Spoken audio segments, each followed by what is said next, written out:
ठीक है, कुछ इंपॉर्टेंट कॉन्सेप्ट होते हैं, इस पे क्वेश्चंस तो बहुत कम आते हैं लेकिन ये कभी कभार पूछ लेता है। ठीक है, मैंने आपको पढ़ना सिखाया था, इंट ARR 5 लिखा हुआ है, तो हम इसको क्या पढ़ते थे?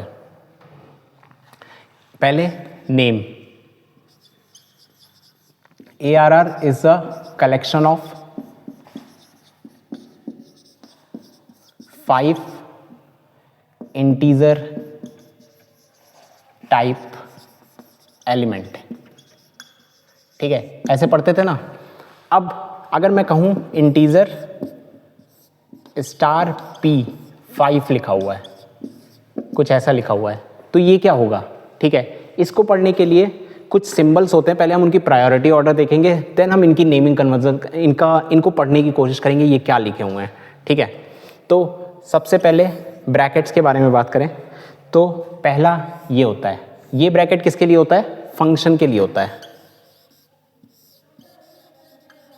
ऐसा ब्रैकेट आपने देखा है ना, फंक्शन में लगता है। ये ब्रैकेट कहाँ लगते हैं? ये ब्रैकेट एरेज के कॉन्सेप्ट में लगते हैं। ठीक है, और आपने क्या देखा है? आपने स्टार देखा है, ये कैसा ऑपरेटर होता है? वैल्यू एट ऑपरेटर होता है, वैल्यू ऑफ ऑपरेटर बोल लो। ठीक है, और पॉइंटर भी बोलते हैं, कुछ भी बोल लो, वैल्यू एट ऑपरेटर पॉइंटर। ठीक है, उसके बाद आइडेंटिफायर पढ़े जाते हैं, और फिर होते हैं तुम्हारे डेटा टाइप। आइडेंटिफायर मतलब जैसे ये ARR हो गया, P हो गया, ये सब आइडेंटिफायर कहलाते हैं। ठीक है, तो इनका जो प्रायोरिटी ऑर्डर होता है ना, वो टॉप टू डाउन होता है। पहले ये पढ़े जाएंगे, ये, देन ये, देन ये, देन ये। अब हम पढ़ना शुरू करते हैं। ठीक है, अच्छा एक चीज और याद रखो, इनके ऑर्डर कैसे होते हैं? एसोसिएटिविटी लेफ्ट टू राइट होगी, लेकिन इन दोनों की एसोसिएटिविटी कैसी होती है? राइट टू लेफ्ट होती है।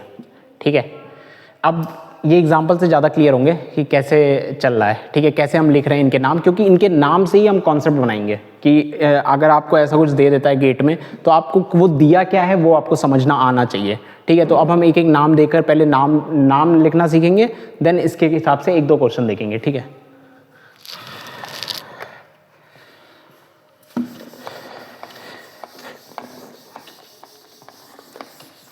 तो जो पहला क्वेश्चन लिखा है हम इसी को पढ़ने की कोशिश करते हैं, ये क्या लिखा है। ठीक है, अच्छा प्रायोरिटी ऑर्डर या फिर लिखे रहने देते हैं। ठीक है, प्रायोरिटी ऑर्डर में साइड में लिख लेता हूँ। पहले क्या बताया था मैंने? Function, then array, then pointer, then identifier, then data type. ठीक है, ये कैसे थे? लेफ्ट टू राइट थे, और ये कैसे हैं? राइट टू लेफ्ट है। अब ये एक चीज़ लिखी हुई है, इसको पढ़ेंगे कैसे? ठीक है, तो सब कुछ याद रखो, प्रायोरिटी ऑर्डर हमेशा याद रखो, लेकिन शुरुआत हमेशा किससे करो? आइडेंटिफायर से। ठीक है, P क्या हो गया? इसको पढ़ेंगे, P इज अ कैसा वेरिएबल है? P is a pointer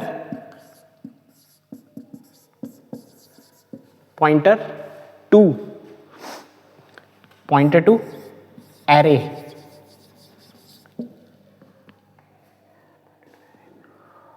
of 5 integer. ठीक है, देखो P is a pointer of ऐसे पढ़ना शुरू करो, P is a pointer to, किसको पॉइंट कर रहा है? ये किसका ब्रैकेट है? एरे का, एरे ऑफ 5 इंटीजर। इसका मतलब क्या है? P इज अ पॉइंटर मतलब P एक पॉइंटर है जो कि to array, P is a pointer to array, एक एरे है 5 साइज का।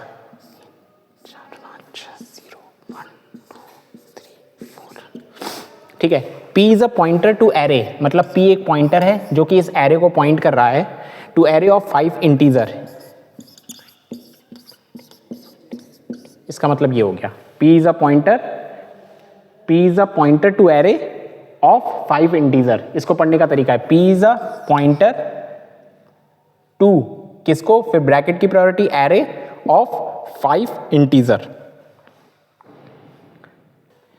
एक दो और क्वेश्चन देखते हैं, लिखने का तरीका हम सीख रहे हैं क्योंकि एक क्वेश्चन आया हुआ है गेट में, उसमें पूछा हुआ है वो मैं सॉल्व कराऊंगा आपको। एक दो और देखते हैं कैसे लिखा जाएगा।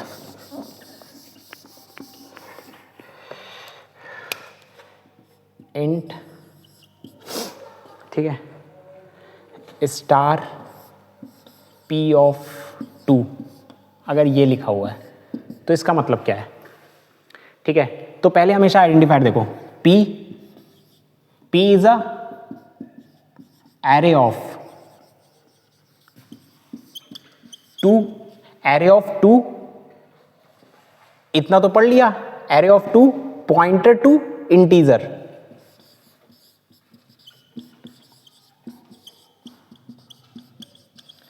ठीक है, पढ़ने का तरीका देखो ना, यहां पे देखो, सबसे पहले क्या देखो, आइडेंटिफायर को देखो। तुम आइडेंटिफायर से हमेशा पढ़ना स्टार्ट करो। पी इज अ, इस ब्रैकेट को पहले खोलोगे ना, जहां पे आइडेंटिफायर लिखा है उसको पहले खोलो।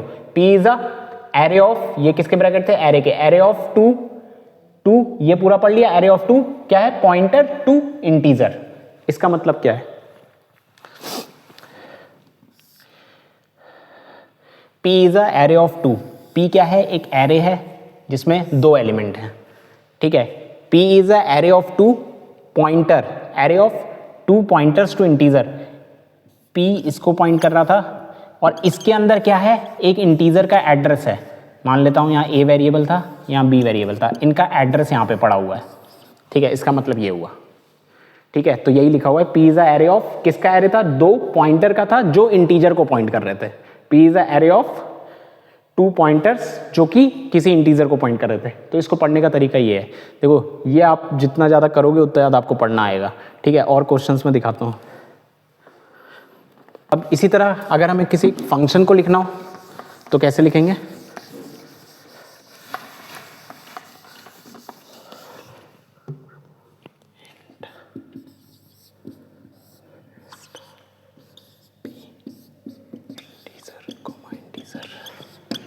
ठीक है, अगर इसको पढ़ना हो तो हम कैसे पढ़ेंगे? ठीक है, तो हमेशा कहां से स्टार्ट करो? आइडेंटिफायर से। P is a pointer, P is a pointer to किसको पॉइंट कर रहा है? टू फंक्शन टेकिंग कितने आर्ग्यूमेंट ले रहा है? Taking 2 integer type argument.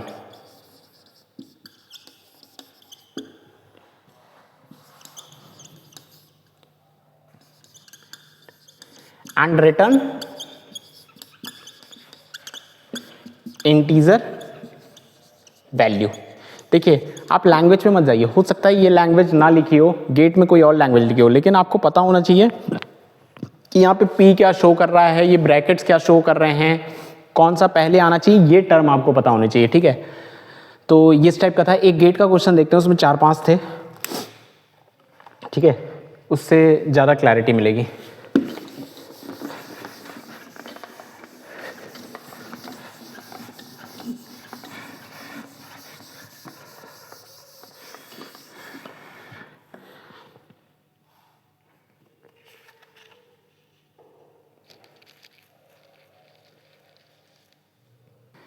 ठीक है, ये 2 क्वेश्चन लिखे हुए हैं, ये आपका गेट का पूछा हुआ क्वेश्चन है।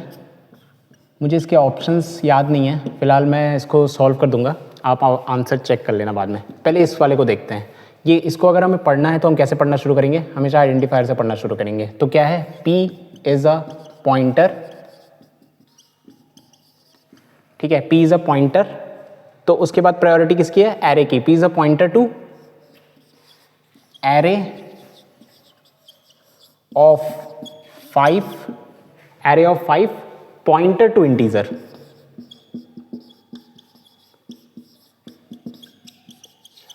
इसका मतलब क्या है ये समझते हैं। ठीक है, क्या कह रहा है? P is a pointer, P एक पॉइंटर है to array of 5 pointers. P एक पॉइंटर है जो कि 5 पॉइंटर के एक एरे को पॉइंट कर रहा है।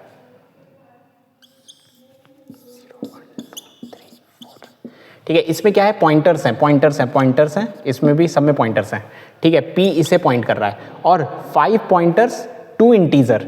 P is a pointer to array of 5 pointers to integer, और हर एक किसको पॉइंट कर रहा है? किसी इंटीजर को पॉइंट कर रहा है। इसका मतलब ये है। ठीक है, तो ऐसे कभी कभार डिक्लेरेशन दिया होगा और आपसे क्वेश्चन पूछ लेगा। अब इसका आप बता सकते हो तो 2 मिनट वीडियो रोको और आप लिख कर देखो क्या होगा। ठीक है, होगा क्या, मैं लिख देता हूँ। F से पढ़ना शुरू करेंगे।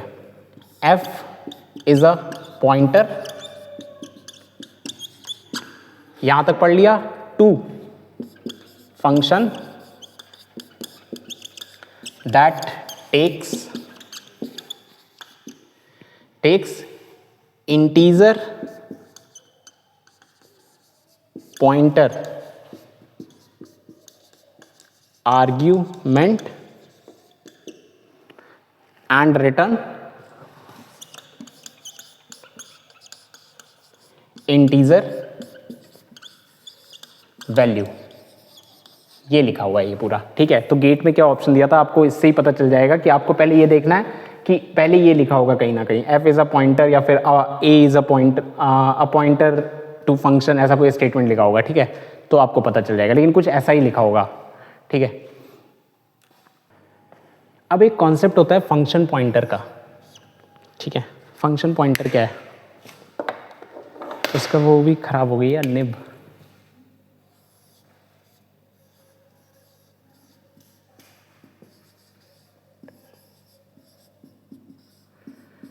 ठीक है, असल में जो हम फंक्शंस बनाते हैं ना, जो हमने फंक्शंस की क्लास में फंक्शन बनाना सीखा, तो वो क्या होते थे, वो क्या होता है कि जो फंक्शंस होते हैं ना, कंपाइलर कभी भी उनको डायरेक्टली एग्जीक्यूट नहीं करता। वो पहले फंक्शन पॉइंटर के कॉन्सेप्ट में उसको कन्वर्ट करता है, देन उसके एड्रेसेस को यूज़ करता है। स्टैक में जो रखता है, जो हम देख रहे थे पूरा प्रोसेस कैसे होता है ना, तो मेमोरी कहीं ना कहीं एड्रेसेस पे काम कर रही होती है।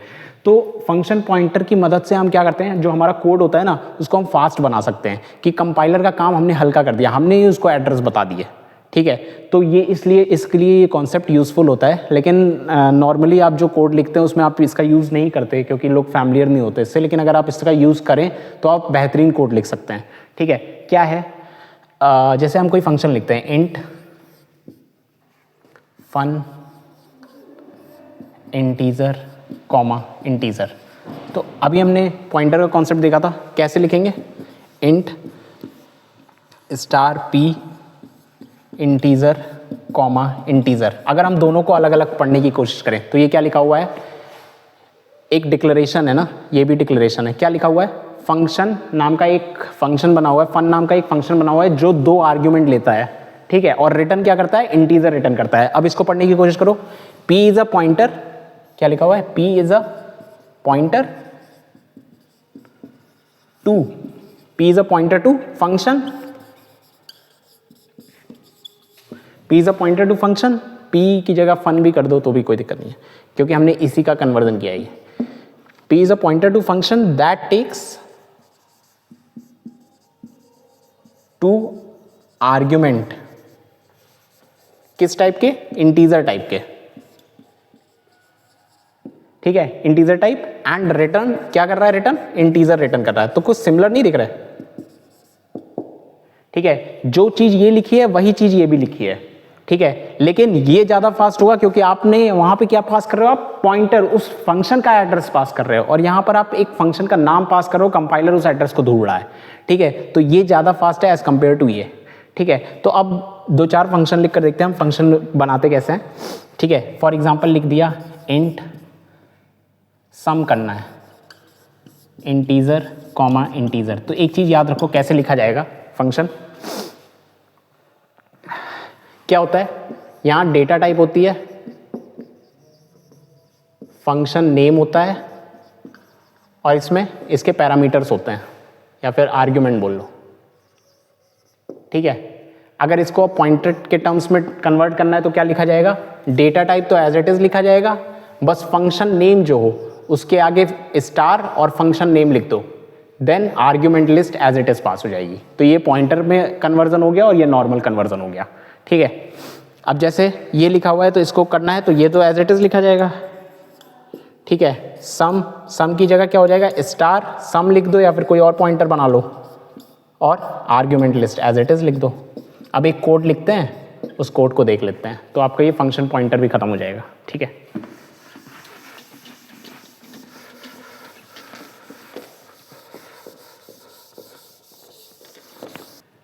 ठीक है, पहले एक नॉर्मल फंक्शन बनाते हैं और फिर उसका कन्वर्जन करेंगे, ठीक है, ताकि आपको दोनों साइमल्टेनियसली दिख जाए और समझ में आ जाए। तो एक बार पूरा कोड लिखते हैं जो अभी तक हमने फंक्शन में पढ़ा सब कुछ, ठीक है, क्यों डिक्लेरेशन करना चाहिए पूरा। तो हैश इंक्लूड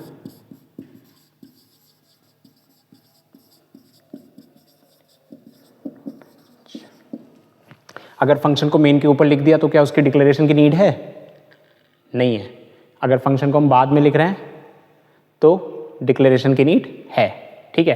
तो क्या करो, तो हम बाद में लिखेंगे, तो हम क्या करते हैं, हम यहाँ डिक्लेयर कर देते हैं इंट, मान लेते हैं सम नाम का फंक्शन है जो कि 2 आर्ग्यूमेंट लेता है। ये क्या हो गया, फंक्शन डिक्लेरेशन हो गया। अब यहाँ पे वॉइड मेन, ठीक है, इंटीजर a, b लिया, ठीक है। इसमें क्या पास, चलो इनपुट भी ले लेते हैं यूज़र से, scanf %d address of a, address of b। अब आपको ये प्रॉपर क्लियर हो गया होगा कि एड्रेस ऑफ क्या कर रहा है, ठीक है। तो ये कोड अब आपको बहुत अच्छे से विजुलाइज हो रहा होगा, क्योंकि अभी तक हमने सब कुछ पढ़ लिया है, क्या है, ये लाइन क्या बोल रही है, ये क्या डिक्लेयर कर रहा है, ये लोकल वेरिएबल है, कैसा वेरिएबल है, कहाँ बनेगा, ये सारी चीज़ें हमने डिस्कस की हैं। तो आपको अब हर एक लाइन क्लियर हो रही होगी, विजुलाइज हो रही होगी, ठीक है। स्कैनफ हो गया। देन हम क्या करेंगे, हम फंक्शन कॉल करेंगे, लेकिन फंक्शन का रिटर्न टाइप कैसा होगा, मेरा इंटीजर है तो ये कुछ ना कुछ रिटर्न करेगा, तो हम इसको होल्ड भी करेंगे। Integer c is equal to sum को कॉल किया जिसमें हमने a, b पास कर दिया, ठीक है। देन printf %d और c, ठीक है। ये था एक नॉर्मल कोड। और अच्छा, अभी तो हमने इसका नहीं लिखा ना, हमने यहाँ पे फंक्शन डिक्लेरेशन किया है, फंक्शन डेफिनेशन नहीं लिखी ना, तो अब फंक्शन डेफिनेशन लिखते हैं। फंक्शन डेफिनेशन में इधर लिख देता हूँ इंट सम, जिसमें 2 आर्ग्यूमेंट आ रहे हैं, इंट x, इंट y, ठीक है। ये से सेपरेट है। ये क्या करते हैं, रिटर्न करते हैं x प्लस y को, ठीक है। अब इसी कोड को, ये क्या है, ये नॉर्मल कोड है जो सब लिखते हैं, ठीक है। इसी कोड को अब हम कंपाइलर फ्रेंडली बना दें, अगर कि मतलब कंपाइलर का काम हल्का कर दें, हम खुद ही अपने फंक्शन का एड्रेस दे दें। तो कैसे करेंगे, मैंने कन्वर्जन सिखाया फंक्शन पॉइंटर से कैसे करते हैं। तो अब ये कन्वर्स कोड को किस में कन्वर्ट करना चाह रहे हैं, हम इसकी कॉस्ट को कम करना चाह रहे हैं, क्योंकि यहाँ पे क्या होगा, कॉस्ट क्यों ज़्यादा लग रही है, क्योंकि सम वो पहले ढूंढेगा किस एड्रेस पे, वहाँ जाके कॉल करेगा। तो हम क्यों ना कि इसका एड्रेस ही पास कर दे, कि कंपाइलर को वो मेहनत ना करनी पड़े कि वो एड्रेस खुद फाइंड आउट करे, हम उसको एड्रेस फाइंड आउट करके दे देते। तो हम इसकी कॉम्प्लेक्सिटी को कम करेंगे, ठीक है। कैसे करेंगे, कोड में हैश इंक्लूड सम का कोड हम वही लेकर चल रहे हैं दोनों के लिए, ठीक है। तो हम बार में नहीं लिखेंगे उसको, hash include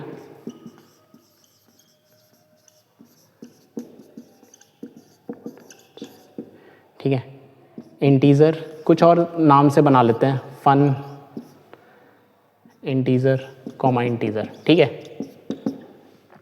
then void main, सम ही बनाना पड़ेगा क्योंकि हमने वहाँ पे उसका यूज़ कर रखा है, ठीक है, ठीक है। वॉइड मेन, अब इसमें क्या होगा, 2 वैल्यू आएंगी, अभी तो मैं यहाँ पे लिख दे रहा, ठीक है। वैसे ही इनपुट लेंगे और अब क्या करते हैं, अब हमें क्या करना है, इसका जो है ना वो पॉइंटर वर्जन लिखना है। तो इसको पहले हमें क्या करना पड़ेगा, डिक्लेयर करना पड़ेगा in terms of function pointers. कैसे करेंगे हम, रिटर्न टाइप सेम, इसका नाम कुछ और रख सकते हैं पॉइंटर के टर्म्स में, और आर्ग्यूमेंट सेम।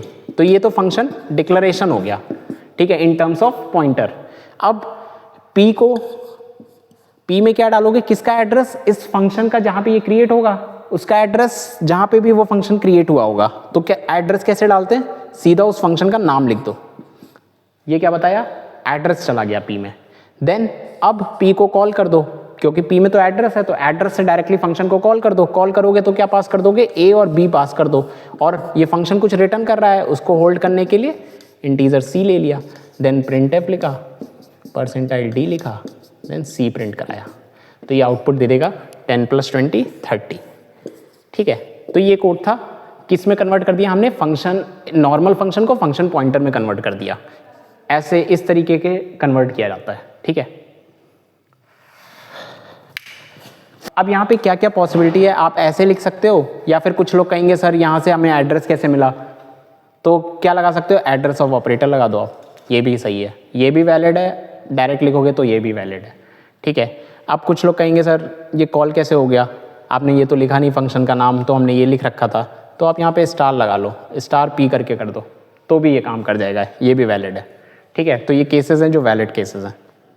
कॉन्सेप्ट था फंक्शन पॉइंटर का, ठीक है। तो अब हमारा पॉइंटर्स, एरे, ये वाले टॉपिक एंड होते हैं यहाँ पर।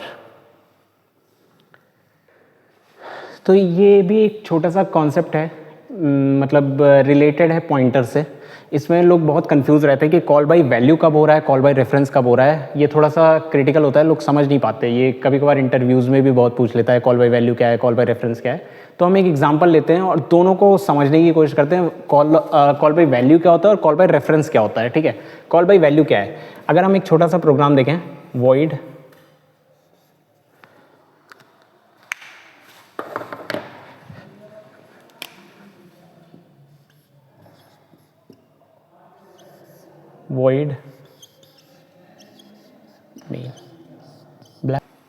मेन इंटीजर a और b बनाया, ठीक है। a में कोई वैल्यू 10 डाल दी और b में 20 डाल दी, ठीक है। सम का फंक्शन बनाया और इसमें a और b पास किया, ठीक है। ये हुआ। अब यहाँ पे मैं प्रिंट कराता हूँ,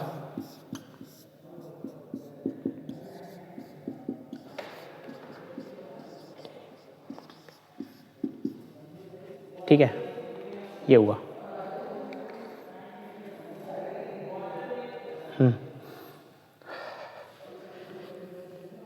ठीक है, लेकिन मेरा सम का कोड इस बार थोड़ा सा अलग होगा। मैं सम में क्या लिखूंगा फंक्शन में, वॉइड सम, ठीक है। यहाँ पे लिखेंगे हम, यहाँ से दो पैरामीटर आ रहे होंगे, integer x comma integer a comma integer b।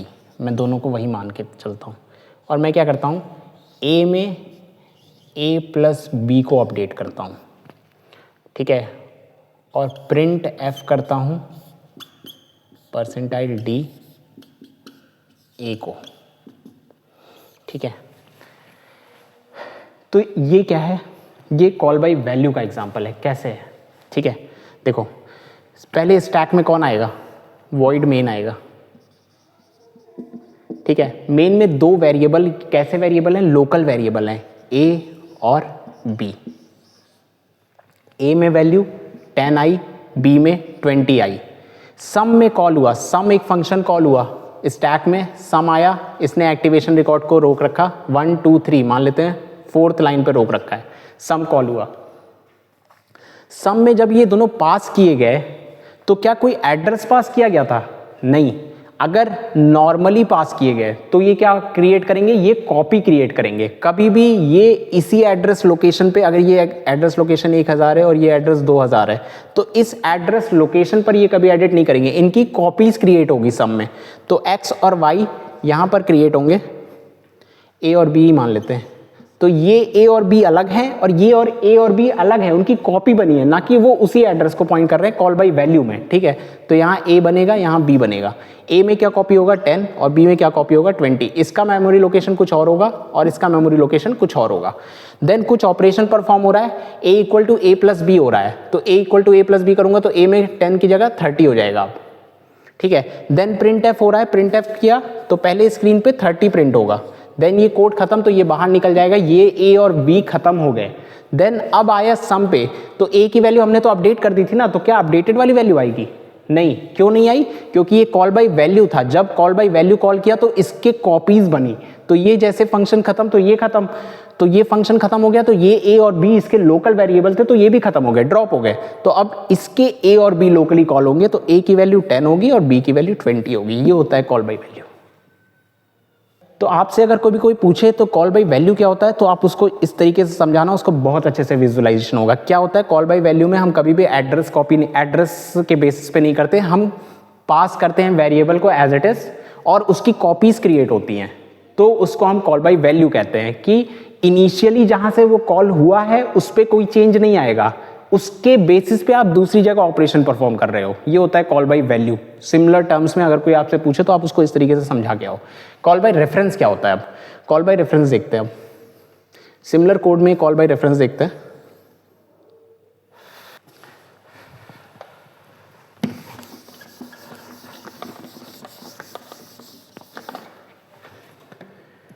ठीक है, सिमिलर कोड में अब कॉल बाय रेफरेंस अगर हमें करना हो तो क्या करेंगे? हम सिमिलर कोड लिखते हैं वॉइड, ताकि आपको डिफरेंस भी पता चलेगा। Integer a comma b, a equal to 10 है, b इक्वल टू 20 है, सम a कॉमा। अब की क्या करते हैं ना, सम में हमने क्या पास किया था पहले पर, हम क्या कर रहे थे, हम नॉर्मली पूरा वेरिएबल पास कर रहे थे। इस बार हम इस वेरिएबल को पास नहीं करेंगे, इसका एड्रेस पास करेंगे। तो क्या पास करेंगे? एड्रेस ऑफ ए और एड्रेस ऑफ बी। ठीक है, ये पास करेंगे सम में।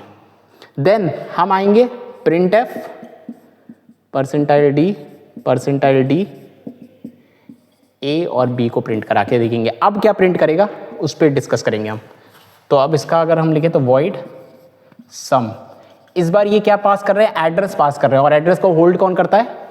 एड्रेस को होल्ड पॉइंटर करता है। तो यहां पर आर्ग्यूमेंट किस टाइप के होंगे? पॉइंटर टाइप के।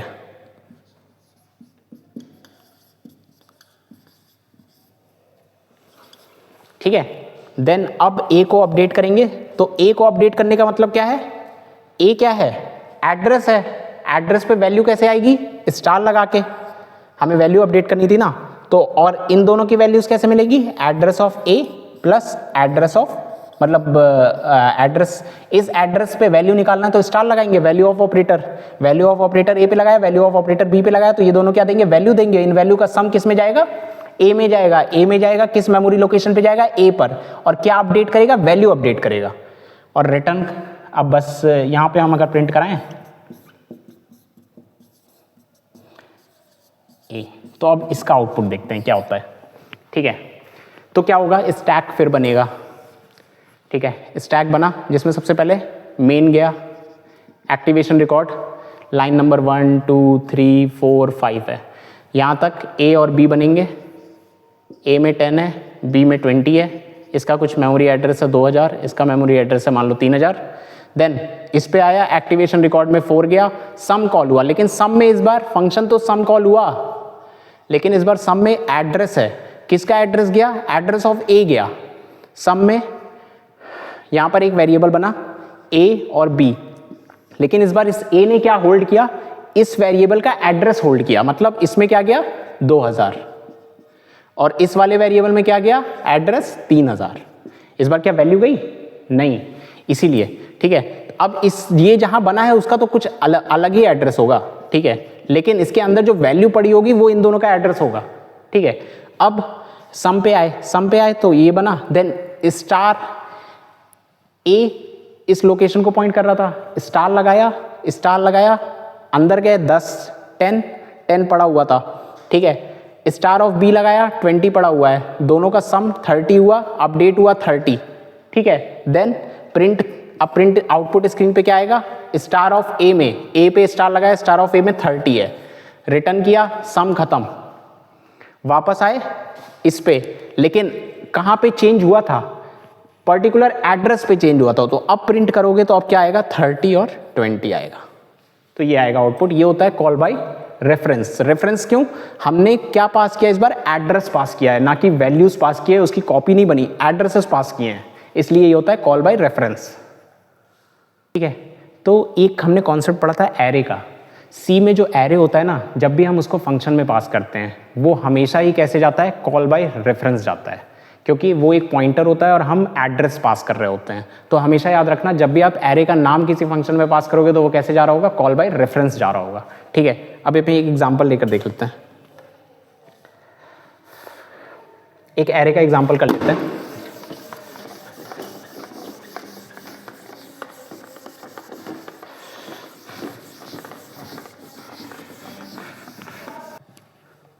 ठीक है, मैंने एक फंक्शन बनाया है जिसमें हम एक एरे लिए हैं, एरे को पास किया है। एरे कैसे जाता है? कॉल बाय रेफरेंस जाता है, कॉल बाय वैल्यू कभी नहीं जाता। और एक वैल्यू पास की है। ठीक है, ये इसका साइज पास कर दिया है। ठीक है। देन हम यहाँ पे वैल्यूज चेंज करके देखते हैं कि ये कॉल बाय रेफरेंस सच में जाता है। अगर इसको प्रूव करना है तो हम एरे में जो भी फंक्शन में चेंज करेंगे वो यहाँ पे रिफ्लेक्ट होना चाहिए, तो हमें पता चल जाएगा ये कॉल बाय रेफरेंस गया है। ठीक है, तो फंक्शन लिखते हैं अब, void fun। ठीक है, इसमें क्या आ रहा है, एरे आ रहा है। अब एरे क्या आ रहा है, वहां से कांस्टेंट एड्रेस आ रहा है। एड्रेस कौन होल्ड करता है, पॉइंटर होल्ड करता है, तो यहाँ पे क्या आएगा, पॉइंटर।